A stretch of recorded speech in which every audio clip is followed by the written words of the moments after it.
He definitely is. He is. Yeah, this season is our player of the year. Mark, like, what are you expecting, like, from seriously from Liam Rosenior? Yeah. I don't know. I don't know, because he's a great communicator. Clearly, really good talker. I think a lot of the managers we appoint recently, they talk very well at the beginning, but it's about what happens on the pitch at the end of the day.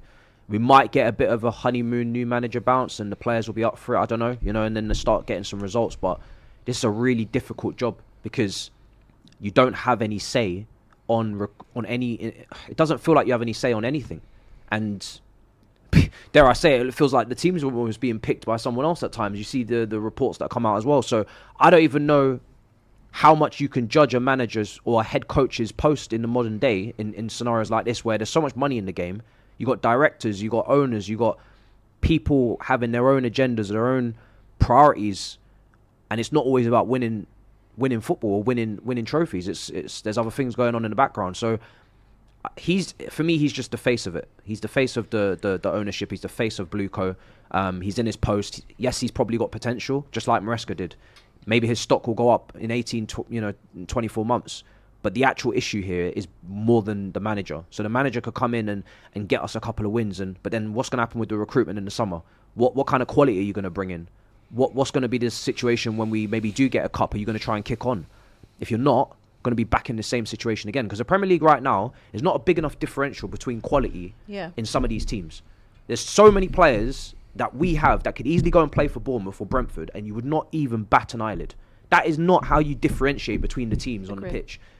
Chelsea had Jose Mourinho, Chelsea had Conte, but we also had Hazard, we had Kante, Diego Costa. They don't walk into Bournemouth's team. They annihilate these teams. You know what I mean? World-class managers want world-class players for a reason. It's not for a joke.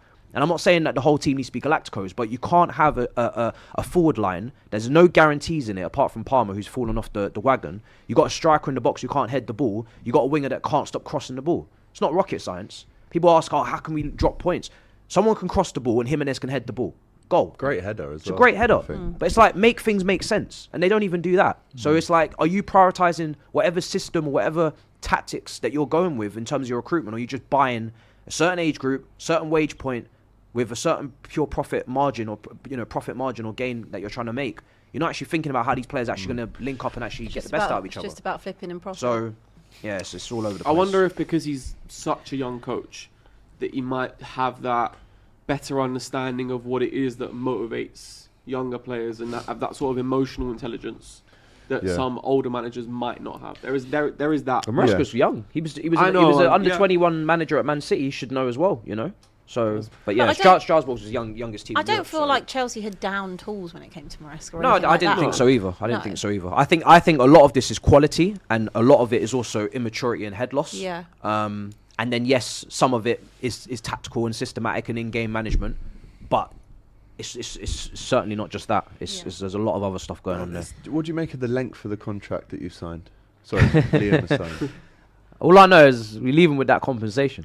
You know what I mean? I don't know what Maresca was doing, leaving that 14 million on the table, but that won't be happening this time. If it doesn't go well in 18, 24 months and we're back in the same situation again, leave with your money. Take it back to South, you know what I mean? And enjoy. So, I don't know. It's a long contract. I'm sure there's a clause in there after a year. If things are not going how it needs to go, there's a break clause. There always is in these things.